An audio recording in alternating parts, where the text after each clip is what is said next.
If a Moretti ever recognizes that necklace, leave before he asks your name.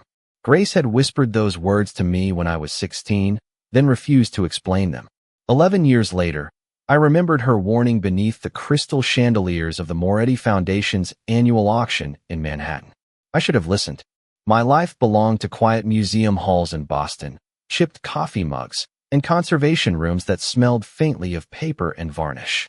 6 days earlier, the foundation had specifically requested that someone from our restoration department attend the auction, and my director had assigned me because I managed the program receiving their grant.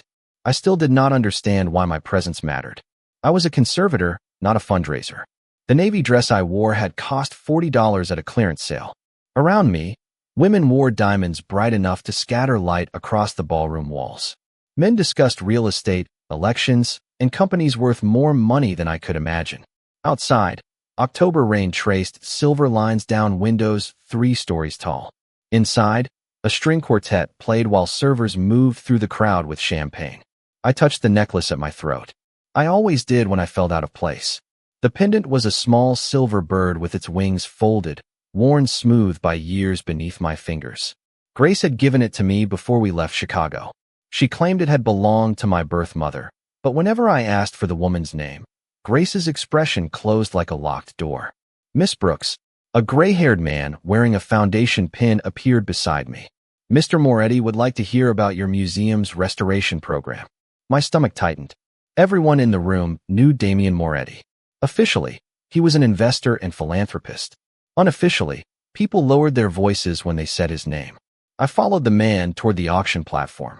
Damian stood among executives who watched him more closely than they watched one another.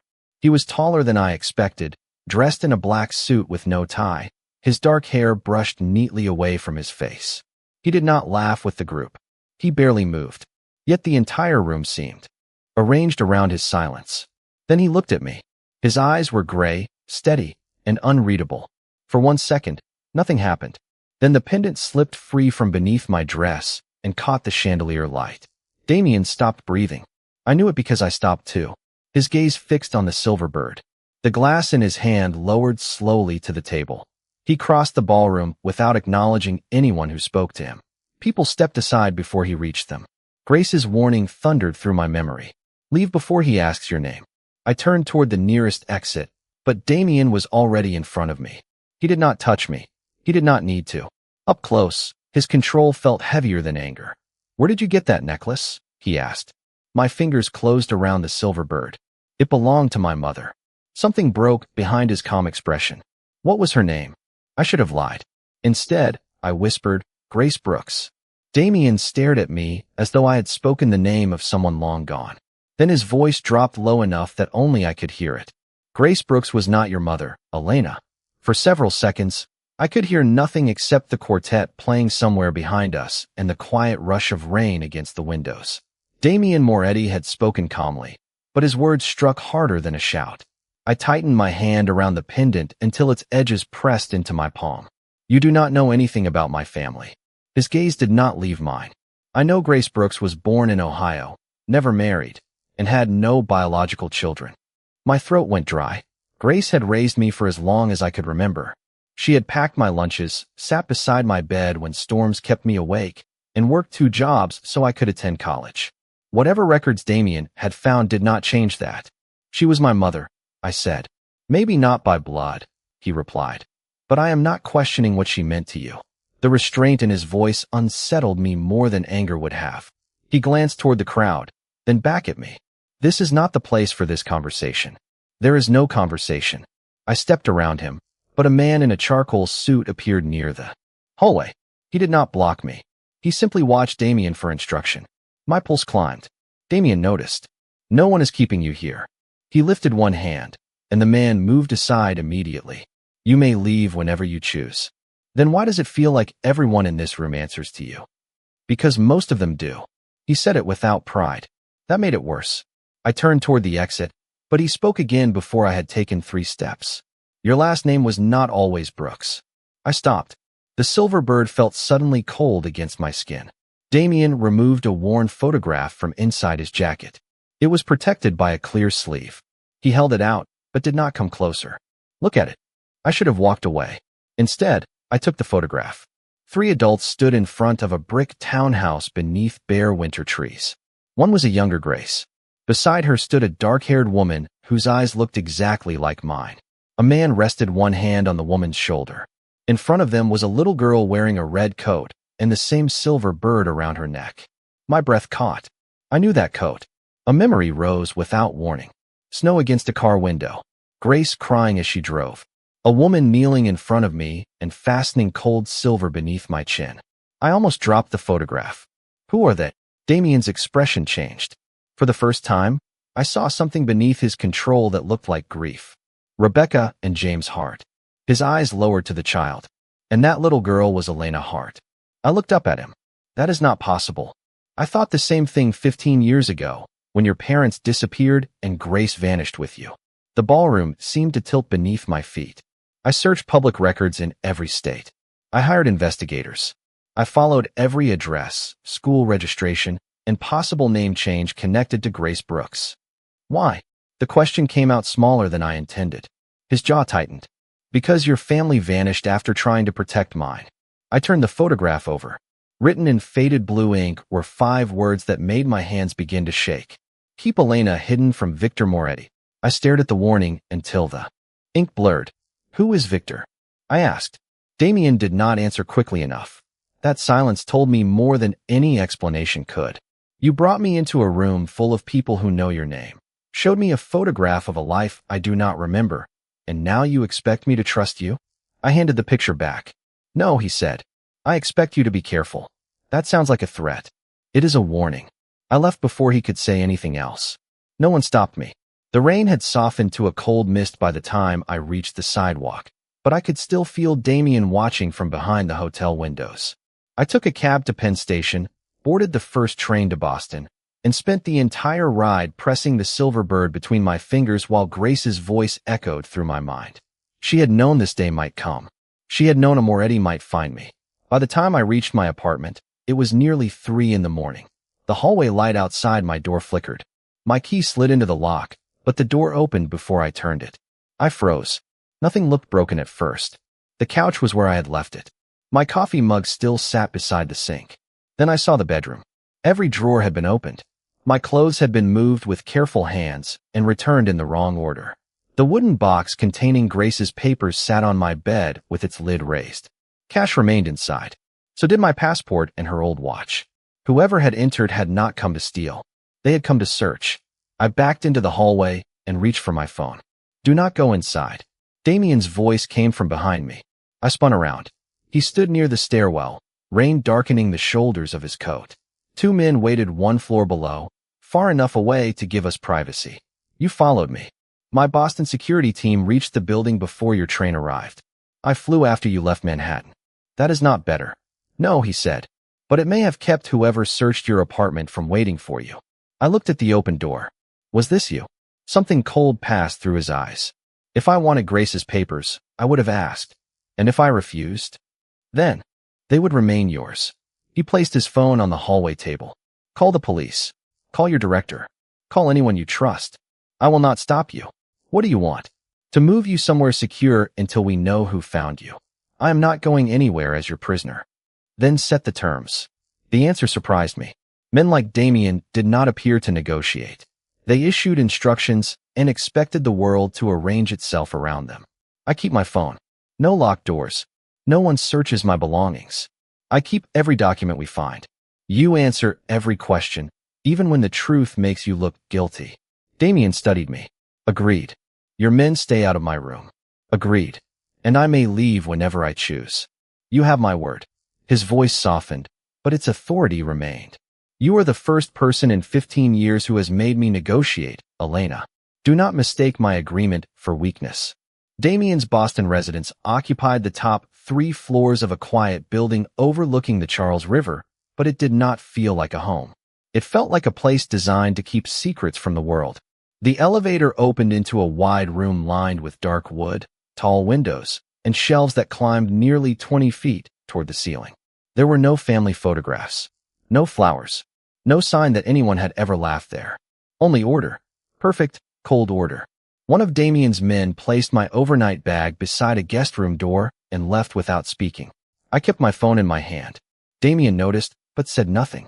"You wanted answers," he said. "Come with me." He led me through the library to a locked archive room hidden behind a row of legal books. Inside were maps, photographs, newspaper clippings, school records, and folders marked with dates stretching back 15 years. My names appeared everywhere. Elena Hart. Elena Brooks. Unknown female child. Possible location: Vermont, Maine, Massachusetts. Each file carried notes in Damian's careful handwriting. I picked up a photograph of a farmhouse covered in snow. "What is this?" "A place Grace rented for 6 months after leaving Chicago." Another file contained a motel receipt from Albany. Another held a school registration form from Burlington. "You kept all of this?" "I kept everything." His voice was quieter now, stripped of the authority he wore in public. I opened a folder dated 12 years earlier. Inside was a returned letter addressed to Grace Brooks. Another held a list of possible records connected to women named Rebecca Hart throughout the Northeast. Hundreds of names. Hundreds of failures. "Why did you never go to the police?" I asked. "Because the people who made your family disappear had influence in places where questions became warnings." "Including your family?" Damian looked at me. "Especially my family." A buzzer sounded. His attorney, Nora Hale, entered carrying a sealed archival carton. Damian had ordered an immediate review of every unlogged file stored under Victor's authority. Nora placed the carton on the table. "We found this in off-site estate correspondence transferred from Victor Moretti's executive office," she said. "It was received 2 years ago, but never forwarded." Inside was an envelope addressed to the estate of Rachel Moretti. Grace's handwriting covered the front. A Moretti Foundation intake stamp showed it had arrived 3 weeks before Grace died. The internal receipt bore Victor's initials. My hands trembled as I opened it. The paper smelled faintly of cedar, like the drawer Grace used for important things. "Elena is alive. She does not know who she is. The necklace is still with her. I waited too long because I was afraid. Find her before he does. Do not trust Victor."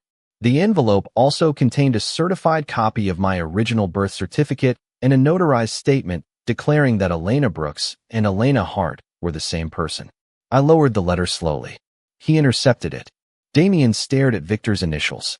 "Grace gave me everything I needed to find you 2 years ago." His jaw tightened. "And Victor made certain I never saw it." Damian placed Grace's letter beneath the brass lamp. Victor's name remained in the room after we stopped speaking, heavy and unwelcome. I touched the silver bird at my throat. "Grace wrote that the necklace was still with me," I said. "Not that I still wore it." "With me." Damian looked at the pendant. "You think it contains something." "I restore objects for a living. People hide messages inside frames, book spines, hollow handles, even layers of old varnish. This bird has a seam. I had noticed it years earlier, but Grace always claimed it was part of the design." Damian brought a velvet tray, a magnifying lens, and a small set of precision tools from the archive cabinet. He placed them before me, then moved to the opposite side of the table. He did not reach for the necklace. I removed the chain and laid the pendant beneath the lamp. Under magnification, the seam ran beneath one folded wing. Tiny scratches marked the silver near the tail, too even to be accidental. I pressed the narrowest tool into the groove. Nothing happened. I turned the bird sideways, applied gentle pressure, and heard a soft click. The pendant separated into 2 thin halves. Inside rested a key no longer than an inch and a strip of paper rolled tighter than thread. My breath caught. Damian stepped closer, but stopped before his shadow reached my hands. I unrolled the paper with tweezers. 7 numbers had been written in faded blue ink. Beneath them were 3 letters. H, F, B. The key carried the same initials. Snow flashed across my memory. I was sitting in the back seat of a car, my knees beneath a red coat. Grace was driving through white streets. A woman leaned over the front seat and pressed the silver bird into my hand. Her face was blurred by tears and darkness, but her voice was clear. "Your name is still Elena, no matter what they call you." The memory vanished. My chest tightened. I could not pull in enough air. Damian lowered himself into the chair across from me. He did not touch me or tell me to calm down. He simply waited. "I remember her," I whispered. "Rebecca?" I nodded. "She gave me the necklace." Grace did not. Nora identified the initials as Harbor Federal Bank, an old Boston institution. The bank refused to disclose anything by telephone. Using my certified birth certificate, Grace's notarized declaration, the key, and Damian's 15-year investigation file, Nora filed an emergency petition requesting supervised access to any box connected to the number.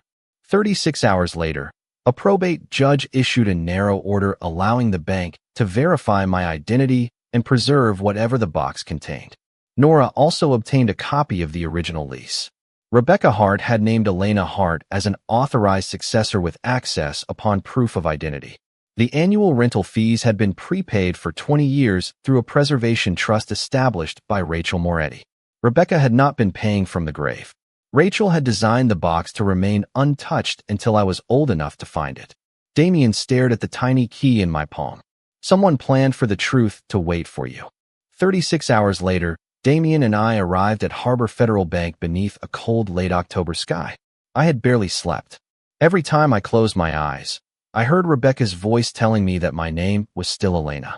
Inside, a senior manager examined the court order, my current identification, the certified birth certificate, and Grace's notarized statement. The bank's legal department had already verified the signatures and original lease. I signed the access record as Elena Brooks, formerly Elena Hart.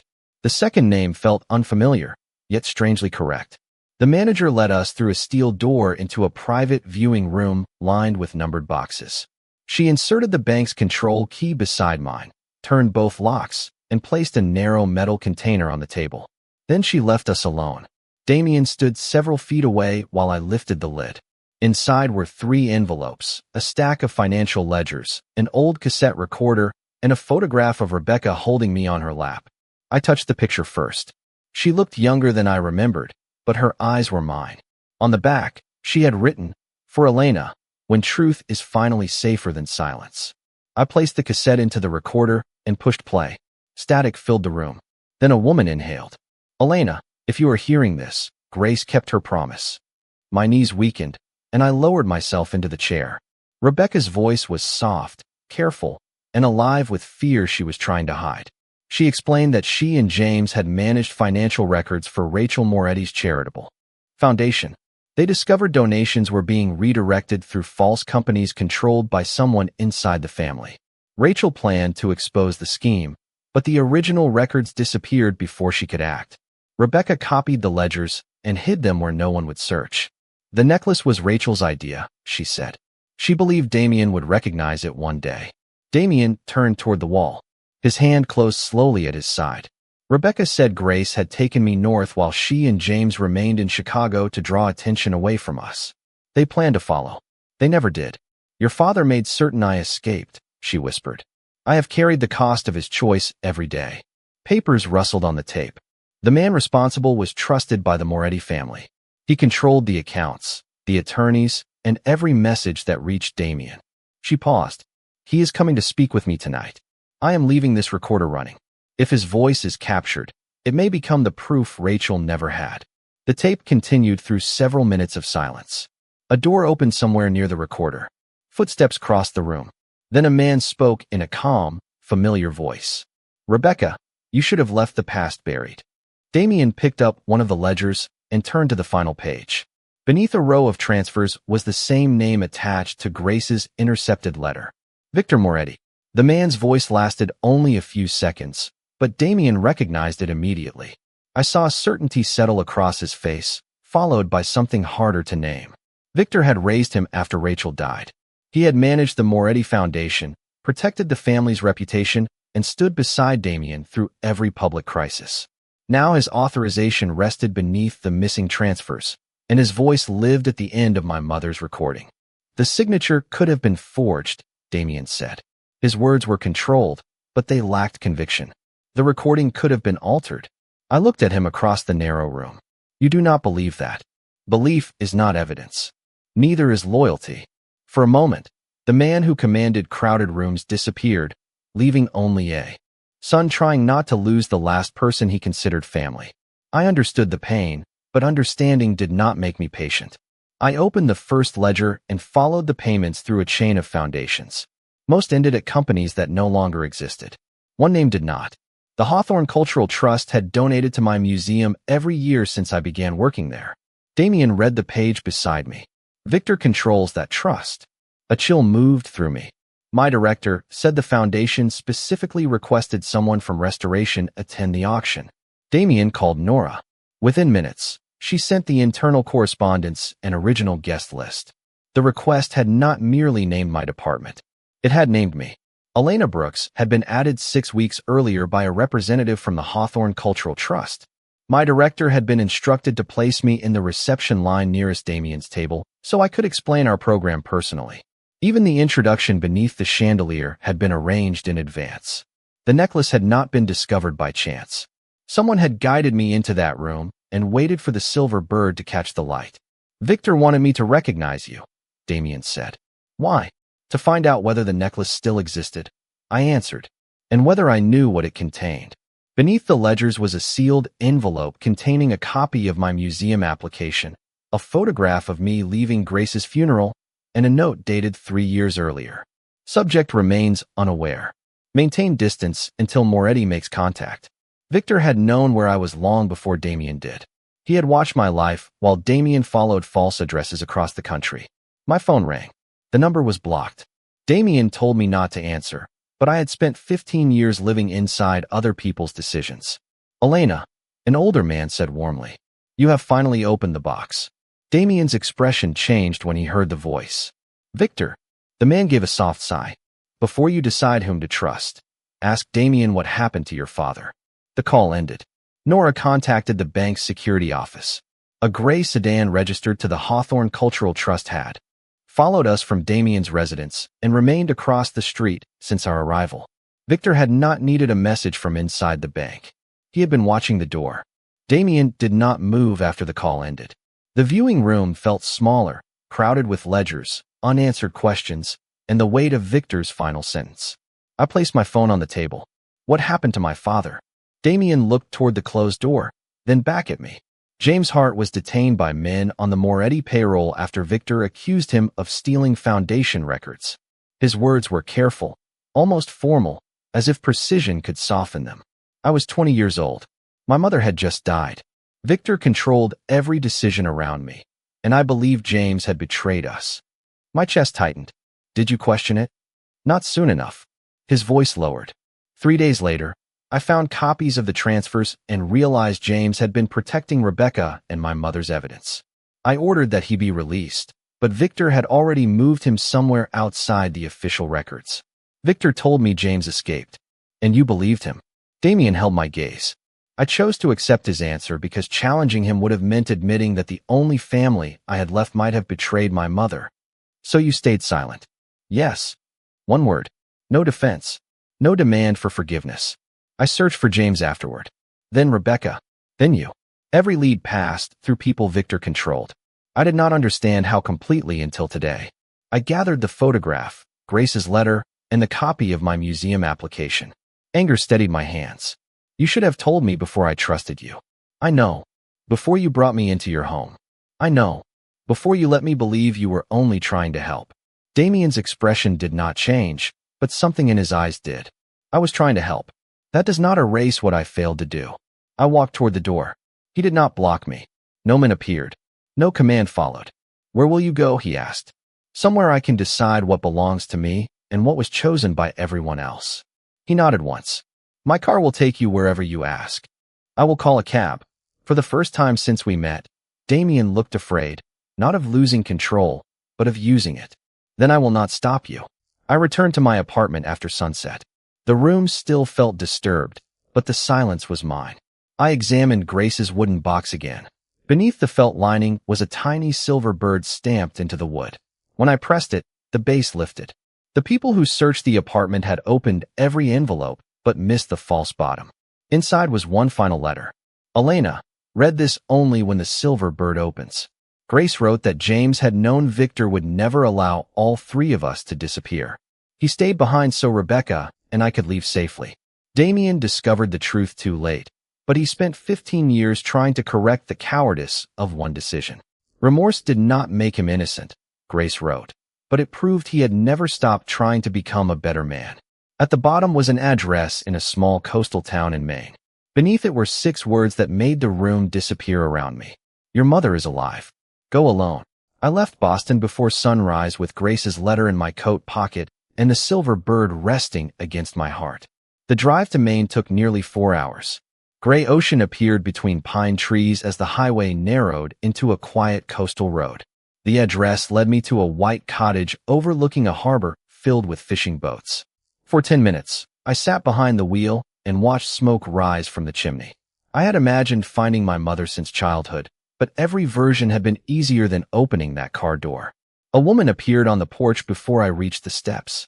Her hair was silver at the temples, and time had drawn gentle lines around her mouth, but I recognized her eyes. They were mine. Elena, she whispered. My name broke inside her voice. I wanted to run into her arms. I also wanted to ask why she had allowed 15 years to pass. Instead, I stood beneath the cold morning sky and said, Grace told me you were dead. Rebecca closed her eyes. That was the only story that kept you safe. Safe is not the same as whole. She nodded as tears gathered in her eyes. I know. She did not ask me to forgive her. That was the first honest gift she gave me. Inside, the cottage smelled like coffee and cedar. Rebecca showed me letters she had written every year but never sent, photographs obtained through private investigators, and a newspaper clipping from my college graduation. She had watched from a distance because Victor still controlled people who searched for her. Your father stayed behind so we could leave, she said. James believed Damian would discover the truth. He believed that young man still had a conscience. Damian stayed silent. Yes. Then he spent 15 years refusing to remain that person. Rebecca opened a locked desk and removed the missing page from the financial ledger. It contained Victor's authorization, account numbers, and a signed statement from Rachel Moretti. The evidence did not require revenge. It required daylight. I called Damian that afternoon. He answered almost immediately. Are you safe? I found her. Silence followed. Then a breath that sounded like 15 years leaving his body. Damian arrived after sunset, alone as I requested. When Rebecca opened the door, he lowered his head. I failed your family. Then do not fail them again, she replied. The next morning, Damian delivered every record to federal investigators and called an emergency meeting of the foundation board. Victor was suspended from all authority while the evidence was reviewed. Over the following weeks, investigators traced the accounts, recovered missing correspondence, and dismantled the system Victor had controlled for years. Damian did not hide behind influence or family loyalty. He chose the truth, even knowing it would change the Moretti name forever. Months later, Rebecca returned to Boston. Healing did not happen in one embrace. It came through ordinary things, shared coffee, unfinished stories, and learning when silence meant peace instead of fear. Damian returned the silver bird after the investigation ended. I placed it in his palm, then closed his fingers around it. It belongs to both families, I said. He looked at the pendant, then at me. I spent 15 years trying to bring your family home. His voice softened. I never understood that finding you would bring mine back too. He once believed power meant controlling every door. In the end, redemption began when he finally chose to open one and let the truth walk through.